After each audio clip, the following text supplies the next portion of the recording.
ಕೇರಳದ ಮಂಜೇಶ್ವರದಲ್ಲಿ ಶಾಸಕ ಪ್ರದೀಪ್ ಈಶ್ವರ್ ಅವರು ತೆರಳಿ ಪ್ರಚಾರವನ್ನ ನಡೆಸಿದ್ದಾರೆ. ಯುಡಿಎಫ್ ಅಭ್ಯರ್ಥಿಯ ಪರವಾಗಿ ಭರ್ಜರಿ ಪ್ರಚಾರವನ್ನ ಪ್ರದೀಪ್ ಈಶ್ವರ್ ಅವರು ನಡೆಸಿರುವಂಥದ್ದು. ಮಂಜೇಶ್ವರ ವಿಧಾನಸಭಾ ಕ್ಷೇತ್ರದಲ್ಲಿ ಅಲ್ಲೂ ಕೂಡ ಪ್ರದೀಪ್ ಈಶ್ವರ್ ಅವರ ಹವಾ ಜೋರಾಗಿದೆ. ನಿನ್ನೆ ರಾತ್ರಿಯವರೆಗೂ ಪ್ರಚಾರವನ್ನ ನಡೆಸಿ ಬಂದಿದ್ದಾರೆ. ಚಿಕ್ಕಬಳ್ಳಾಪುರದ ಕಾಂಗ್ರೆಸ್ ಶಾಸಕರಾಗಿರುವಂತಹ ಪ್ರದೀಪ್ ಈಶ್ವರ್ ಅವರು ಮಂಜೇಶ್ವರದಲ್ಲಿ ಯುಡಿಎಫ್ ಅಭ್ಯರ್ಥಿ ಅಶ್ರಫ್ ಪಾಷಾ ಅವರ ವಿರುದ್ಧ ಅಶ್ರಫ್ ಅವರ ಪರವಾಗಿ ಪ್ರಚಾರವನ್ನ ನಡೆಸಿ ಬಂದಿರುವಂಥದ್ದು. ಕೇರಳದ ಮಂಜೇಶ್ವರದಲ್ಲಿ ಕೇರಳ ವಿಧಾನಸಭೆ ಚುನಾವಣೆ ಕೂಡ ನಡೆಯೋದಕ್ಕಿದೆ.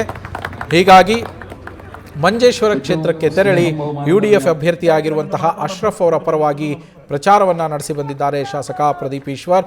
ಈ ಸಂದರ್ಭದಲ್ಲಿ ಪ್ರದೀಪ್ ಈಶ್ವರ್ ಅವರನ್ನ ಅಭಿಮಾನಿಗಳು ಅಲ್ಲಿ ಮುತ್ತುಕೊಂಡಿದ್ರು. ಪ್ರಚಾರದ ಬಳಿಕ ಅವರ ಜೊತೆ ಫೋಟೋಗಳನ್ನು ತೆಗೆದುಕೊಳ್ಳೋದಕ್ಕೆ, ಸೆಲ್ಫಿಗಳನ್ನು ತೆಗೆದುಕೊಳ್ಳೋದಕ್ಕೆ ಸಿಕ್ಕಾಪಟ್ಟೆ ಡಿಮ್ಯಾಂಡ್ ಇತ್ತಲ್ಲಿ. ಎಲ್ರಿಗೂ ಕೂಡ ತಾಳ್ಮೆಯಿಂದ ಮುಗಿಬಿದ್ದು ಫೋಟೋ ತೆಗೆದುಕೊಳ್ತಾ ಇದ್ರೆ ಅವರು ತಮ್ಮ ಅಭಿಮಾನಿಗಳು, ಅವರಿಗೆ ಯುವ ಅಭಿಮಾನಿಗಳಿಗೆ ತಾಳ್ಮೆಯಿಂದ ಅವರ ಫೋಟೋಗಳಿಗೆ ಪೋಸನ್ನು ಕೊಟ್ಟು ಬಂದಿದ್ದಾರೆ ಶಾಸಕ ಪ್ರದೀಪ್ ಈಶ್ವರ್ ಅವರು.